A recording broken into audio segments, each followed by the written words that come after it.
कृषि दर्शन कृषि दर्शन कृषि दर्शन कृषि दर्शन कृषि दर्शन कृषि दर्शन। कृषि दर्शन कार्यक्रम में आप सभी किसान भाई बहनों का स्वागत है। झुमकी बहन का जोहार और साथ ही साथ गंदरू भाई की तरफ से भी किसान भाइयों को नमस्कार। बिल्कुल, आपके इंतजार की घड़ी खत्म हुई है। चलिए आपको लिए चलते हैं कृषि समाचार की ओर। नमस्कार, कृषि समाचार में आपका स्वागत है। आपके साथ मैं हूं सबा गुलरेज। आइए देखते हैं आज कृषि समाचार में क्या है खास।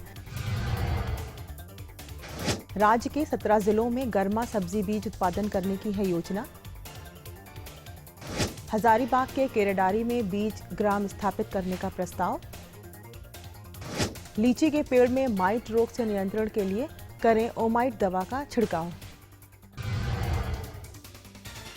और अब समाचार विस्तार से। झारखंड के 17 अधिसूचित जिलों में उद्यान निदेशालय तथा कृषि एवं गन्ना विकास विभाग द्वारा गर्मा सब्जी फसलों के लिए सब्जी बीज उत्पादन करने की योजना तैयार की गई है। इस कार्य के लिए इच्छुक किसान, उद्यमी, सोसाइटी, सहकारी समिति या कृषक समिति 10 फरवरी 2014 तक अपना आवेदन राज्य बागवानी मिशन कार्यालय, कृषि भवन परिसर, कांके रोड में जमा कर सकते हैं। इसकी योजना लागत 50,000 रुपये प्रति हेक्टेयर है, जिसमें सार्वजनिक क्षेत्र को 100% तथा निजी क्षेत्रों को 50% अनुदान उपलब्ध कराया जाएगा। पिछले दिनों कृषि मंत्री श्री योगेंद्र साव ने हजारीबाग के केरेडारी प्रखंड सहित अन्य गांवों में बीज ग्राम स्थापित करने के लिए BAU से 1 सप्ताह के अंदर प्रस्ताव मांगा है। मंत्री ने गढ़वा, गोड्डा और देवघर में बने नए कृषि कॉलेज के जल्द संचालन पर BAU कुलपति से जानकारी मांगी और पद सृजन में आ रही समस्या को जल्द निपटाने की बात कही। लीची के पेड़ में माइट रोग लग जाए तो पत्तियां सिकुड़ने लगती हैं। किसान माइट रोग के रोकथाम के लिए रोगग्रस्त पत्तियों को काटकर हटा दें। इसके अलावे ओमाइट या वेरिटेबल दवा से बने घोल का भी छिड़काव कर सकते हैं। लीची के पेड़ में मंजर लगने का समय आ रहा है। लीची के बेहतर उत्पादन के लिए किसान अपने वृक्षों की जांच परख कर लें। लीची पेड़ में माइट रोग लगने की एक आम समस्या होती है। इसके नियंत्रण के लिए कृषि वैज्ञानिक बताते हैं। किसान भाइयों, आप लीची की जो स्वादिष्ट फसल है उसमें अभी आप में माइट का बहुत ज़्यादा प्रकोप हो रहा है। तो किसान भाई इसकी रोकथाम के लिए जैसे देख रहे हैं कि माइट में इसमें पत्तियां आपकी सिकुड़ी हुई दिखाई देंगी और कॉर्कीनेस आएगा ऐसे, तो इन क्षतिग्रस्त भागों को काट करके जला दें। वह इसको फैलने से रोकने के लिए ओमाइट 2 ml 1 लीटर पानी में, या ओमाइट नहीं मिल रहा है तो वेटेबल सल्फर जो 80% पाउडर है उसको 2.5 ग्राम 1 लीटर पानी में मिला करके 1 और 2 छिड़काव मंजर आने से पहले करें, ताकि यहाँ से आपके मंजर निकल सके और आपकी फसल इस माइट के प्रकोप से बच सके। जो किसान जरबेरा फूल की खेती करना चाहते हैं वो इस फसल से अच्छी उपज प्राप्त करने के लिए Calcutta red, Calcutta pink, Kalimpong yellow, कोट रोजार्लिन, स्कोप या सेल्वाडोर नामक अनुशंसित प्रभेद लगाएं। किसान भाई, अगर आप जरबेरा फूल की खेती करना चाहते हैं तो दोमट या बलुई दोमट मिट्टी वाले खेत का चयन करें, जिसका pH मान 7 के आसपास हो। पौधों के बीच 40 गुणा 30 सेंटीमीटर की दूरी रखें। जरबेरा फूल के बेहतर उत्पादन के लिए Calcutta red, Calcutta pink, Kalimpong yellow, कोट, रोजालिर्न, स्कोप या सल्वाडोर लगाएं। इनकी उत्पादन क्षमता 8 से 10 लाख फूल प्रति हेक्टेयर है। टेरेस्कोपिक प्रूनर एक ऐसा उपकरण है जिसकी सहायता से किसान आम, लीची जैसे वृक्षों की ऊपरी टहनियों को काटने, छांटने का काम कर सकते हैं। इस उपकरण में लंबाई बढ़ाने की भी सुविधा है। इसकी लंबाई 10 से 12 फीट तक बढ़ाई जा सकती है। आज हम आपको एक ऐसे किसान से मिलवाने जा रहे हैं जो न सिर्फ आधुनिक खेती के पक्षधर हैं, बल्कि उन्नत खेती करते भी हैं।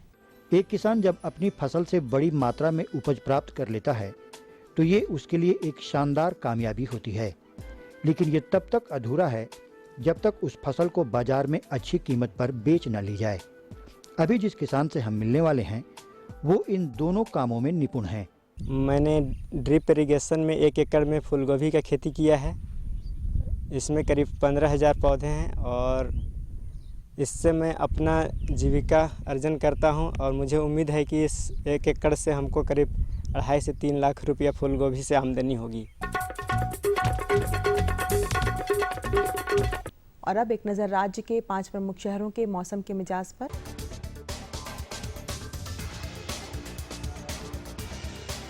आज राज्य के 5 प्रमुख नगरों के अधिकतम और न्यूनतम तापमान कुछ इस प्रकार दर्ज किए गए। रांची का अधिकतम तापमान 24 डिग्री सेल्सियस और न्यूनतम 9 डिग्री सेल्सियस।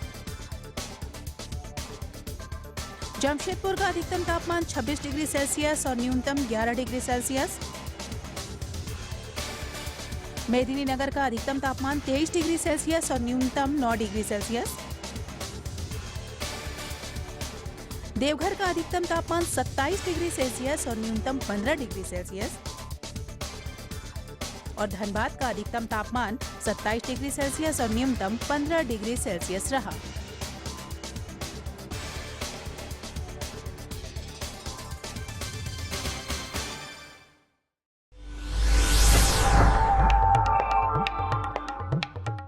और अब मंडी भाव में आइए नजर डालते हैं अनाजों के भाव पर। आज कृषि उत्पाद बाजार समिति पंडरा रांची में विभिन्न खाद्यान्नों के थोक भाव कुछ इस प्रकार दर्ज किए गए।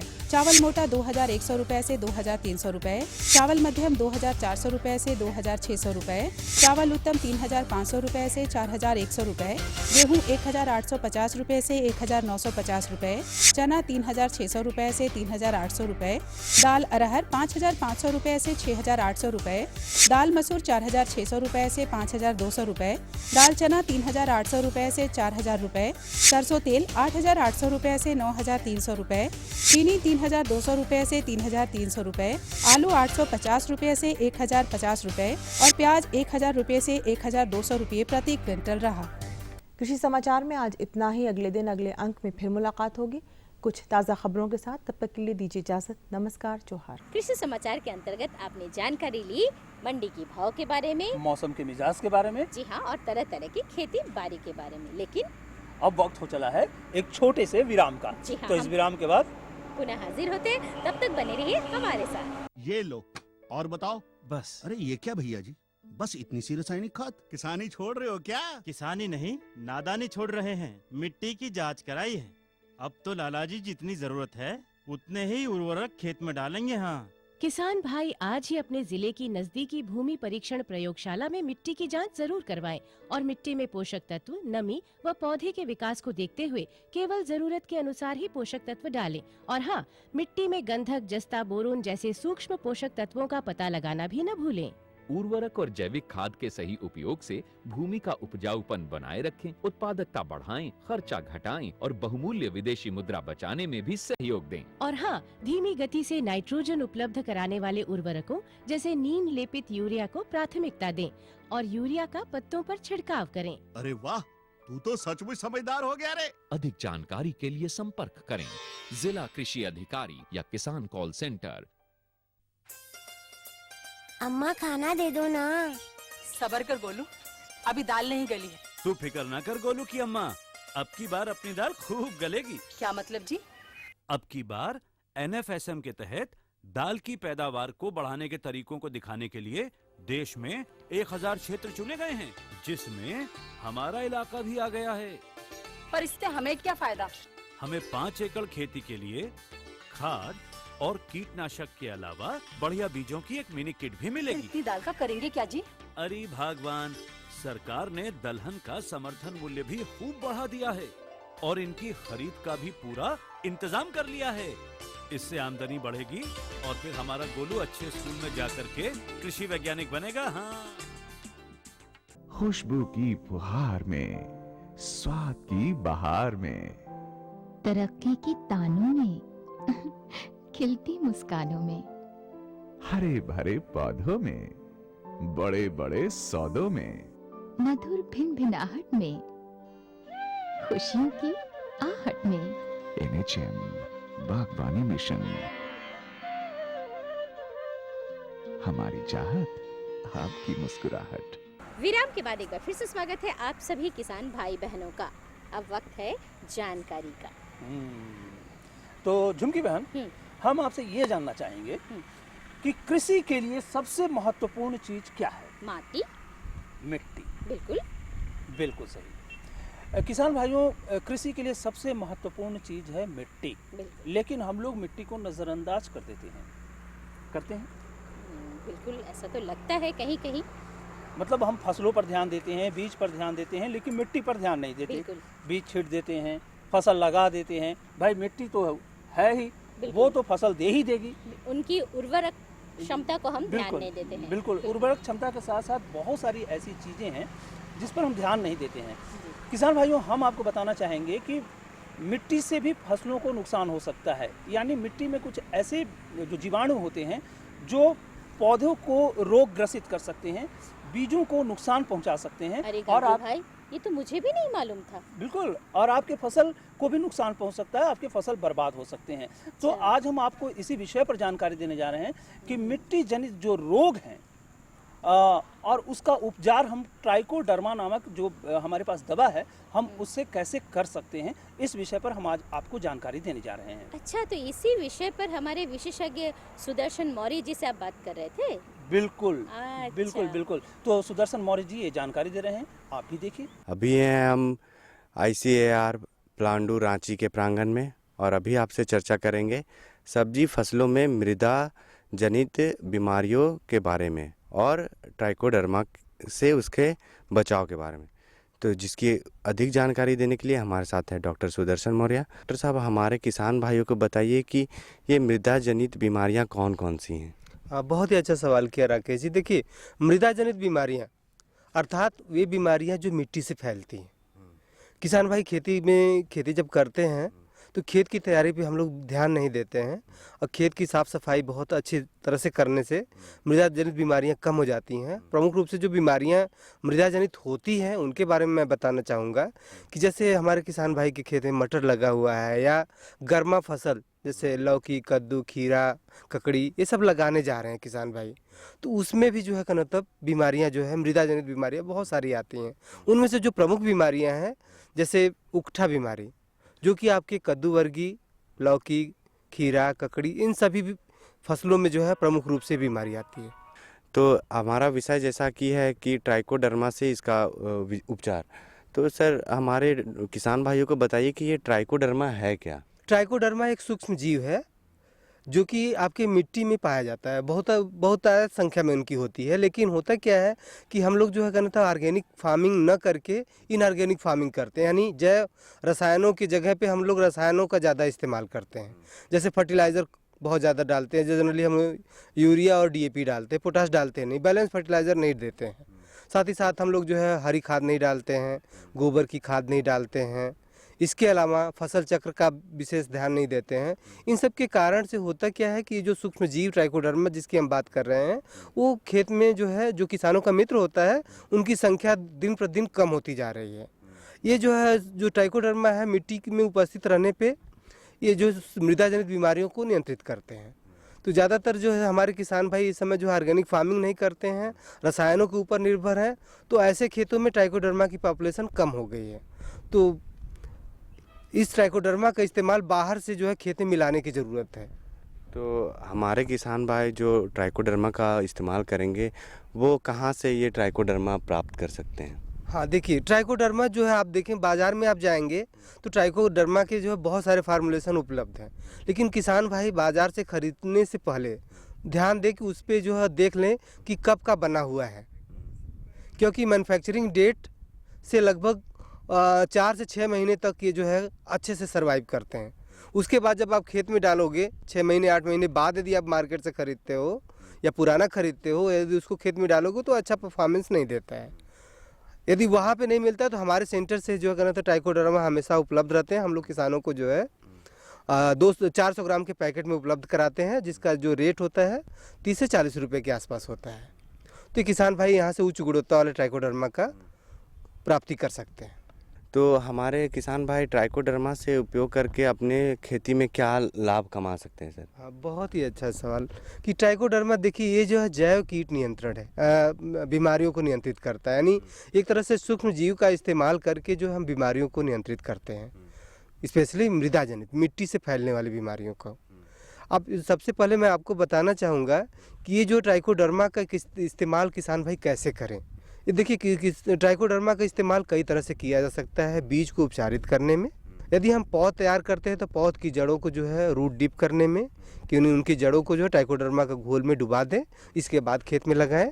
या फरो एप्लीकेशन, कि जैसे हम नाली जब बनाते हैं पौधे लगाने के लिए तो वर्मी कंपोस्ट या सड़ी हुई गोबर के साथ इनको मिला लीजिए और खेत में डालें, डाल के तब पौधे को लगाएं। तो यदि ऐसा करते हैं किसान भाई तो जो मृदा जनित बीमारियां हैं वो आपकी फसलों में नहीं लगती है। साथ ही साथ बीमारियों को नियंत्रित करने के साथ साथ ये पौधे की बढ़वार को भी बढ़ाता है और उत्पादन क्षमता भी बढ़ा देता है और रोग से लड़ने की क्षमता को भी बढ़ाता है। तो इसके जो है कई तरह के जो है लाभदायक जो है इफेक्ट है। किसान भाई यदि ट्राइकोडर्मा का इस्तेमाल करता है तो ज़्यादा से ज़्यादा उत्पादन मिलेगा। और आपने ट्राइकोडर्मा का उपयोग के बारे में बताया, तो कुछ हमें ध्यान रखना पड़ेगा हमारे किसान भाइयों कि वो ट्राइकोडर्मा का किस तरह से इस्तेमाल करें। देखिए किसान भाई, ट्राइकोडर्मा का इस्तेमाल करने से पहले आपको ध्यान में देना है कि जैसे आप मार्केट से जो है जब ट्राइकोडर्मा खरीदते हैं तो हम लोगों ने एक जो है तकनीकी विकसित करी है किसान भाइयों के लिए विशेष तौर पे, कि हम लोग के घरों में गोबर का उपला जो है, गोईठा जिसको हम लोग बोलते हैं, हर घरों में उपलब्ध होता है। ट्राइकोडर्मा का पैकेट ले लीजिए, 200 ग्राम या 400 ग्राम का या 1 केजी का पैकेट ले लीजिए और 6 से 8 किलो उपला ले लीजिए और उसको थोड़ा सा जो है मॉइस्चराइज कर लीजिए, नमी डाल दीजिए उसमें। इसके बाद ट्राइकोडर्मा के पैकेट को उसके ऊपर डाल के भीगे हुए जूट के बोरे से ढक दीजिए। लगभग 4 से 6 दिन बाद आप देखेंगे पूरा का पूरा गोईठा जो है एकदम हरा हो जाता है, जो कि ये दिखाता है कि आपका ट्राइकोडर्मा रेडी है खेत में डालने के लिए। और ट्राइकोडर्मा का जो रेट होता है 4 से 5 किलो पर हेक्टेयर की दर से इस्तेमाल किया जाता है।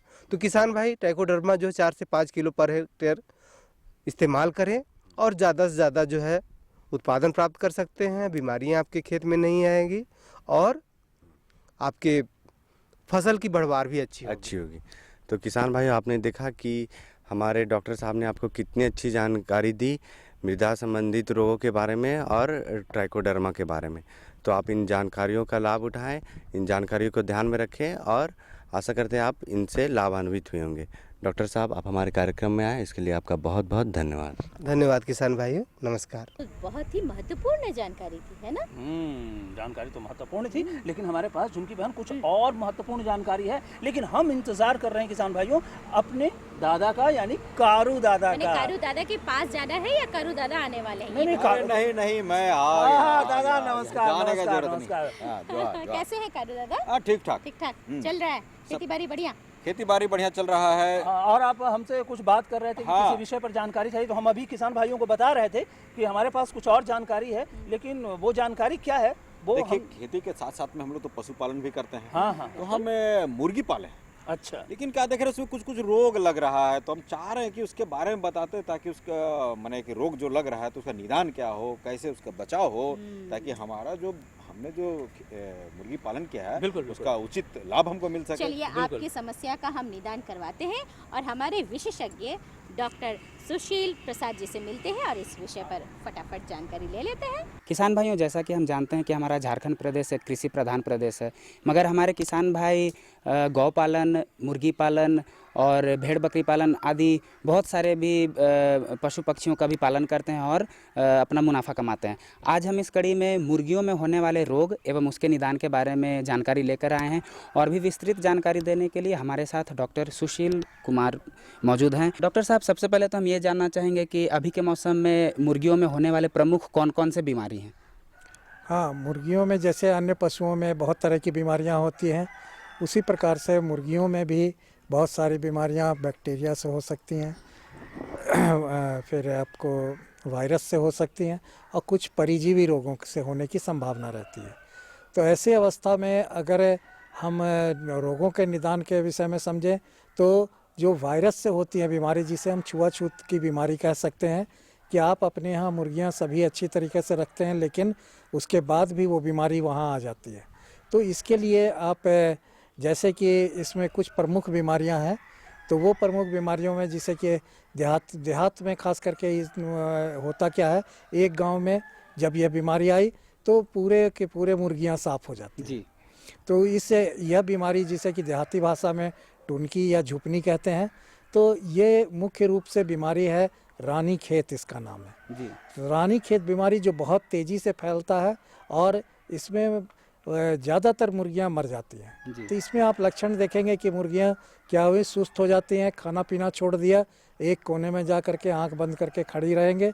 आप देखेंगे कि इस मुर्गी का जो बीट है वो सफ़ेद हो गया है और इसके साथ तुरंत ही वो मर जाती है। तो ये समस्या आ सकती है। उसी प्रकार से फैलने वाली दूसरी बीमारी जो है, जो खास करके ब्रॉयलर पालन कर रहे हैं, वो मुर्गी पालन में इन चीज़ों को ध्यान जरूर रखें कि ब्रॉयलर में भी IBD, इन्फेक्शियस बर्सल डिजीज जिसे कहते हैं, या इसका दूसरा नाम गम्बोरो बीमारी है।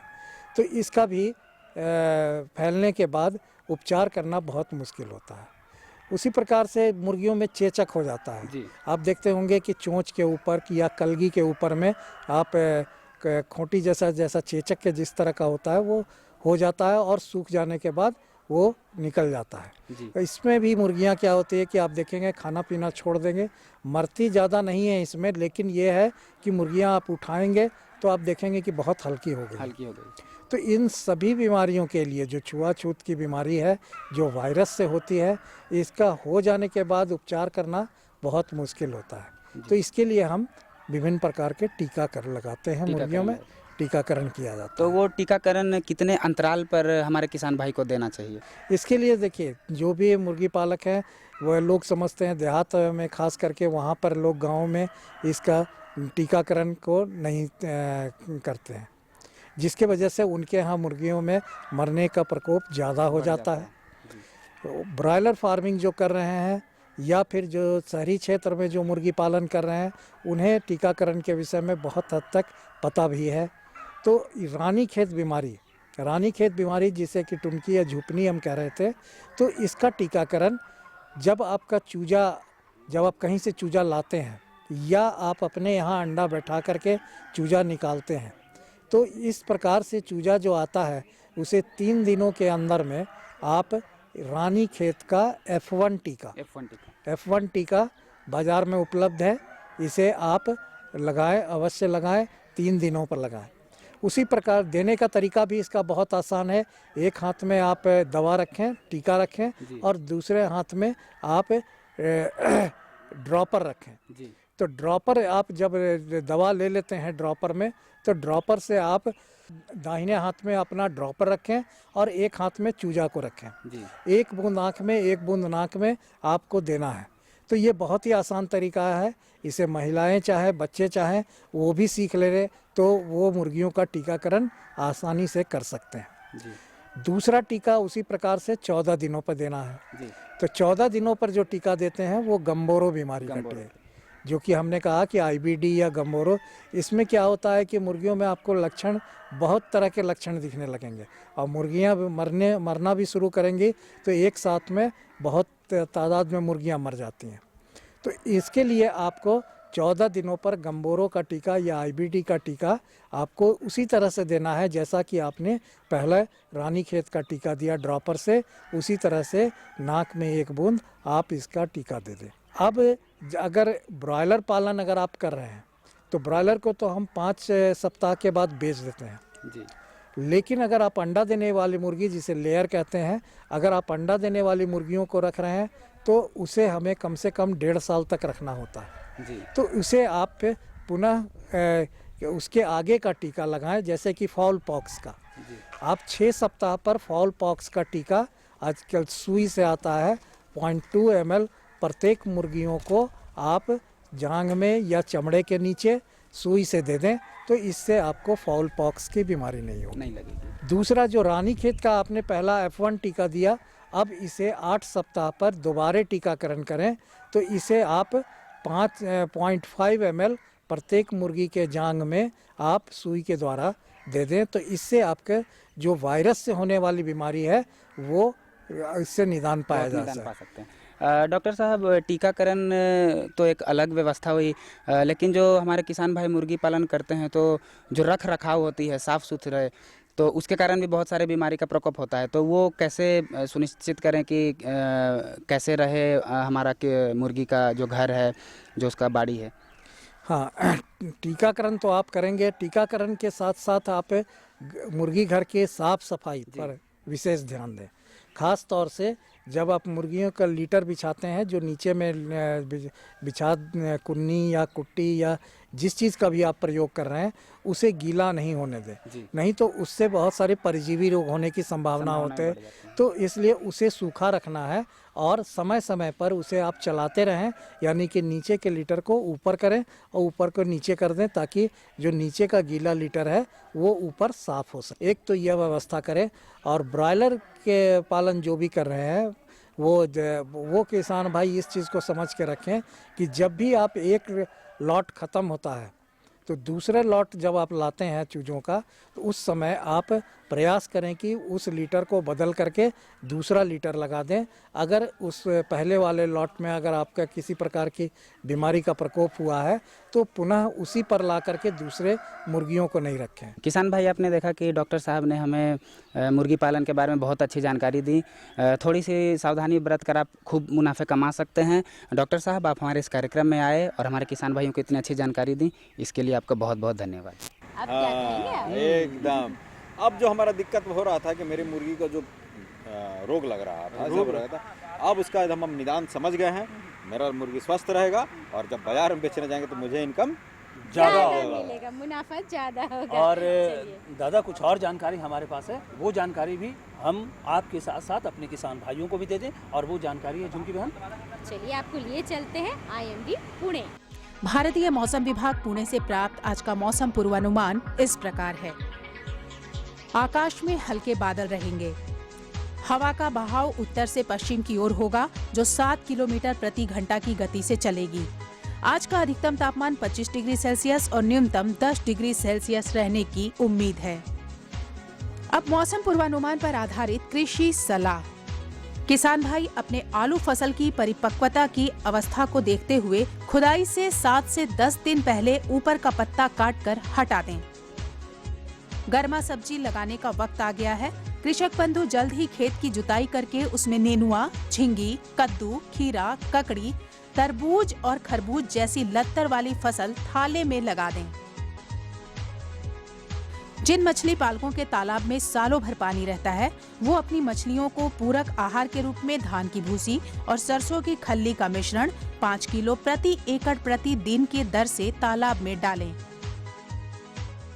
चलिए, ये छोटी जानकारी थी किसान भाइयों, लेकिन बहुत महत्वपूर्ण जानकारी थी और हमें उम्मीद है कि इस जानकारी से आपको काफ़ी लाभ मिलेगा। लेकिन अब हमारे कार्यक्रम का समय समाप्त हो रहा है झुमकी बहन, तो अब हमें चलना चाहिए, लेकिन चलते चलते आप अपना काम करके जाइए। बिल्कुल, हमारा काम है पता बताना। मुझे मालूम है ये जिम्मा मेरे ही हवाले है। फटाफट कागज़ और कलम उठाइए और हमारा पता नोट कीजिए। हमारा पता है कार्यक्रम कृषि दर्शन, कृषि प्रकोष्ठ द्वारा केंद्र निदेशक, दूरदर्शन केंद्र, रातू रोड, रांची। पिन संख्या है 834-001। तो हमें रहेगा आपके खतों का बेसब्री से इंतजार। तो किसान भाइयों, इसी के साथ हम सभी को दीजिए अनुमति। नमस्कार।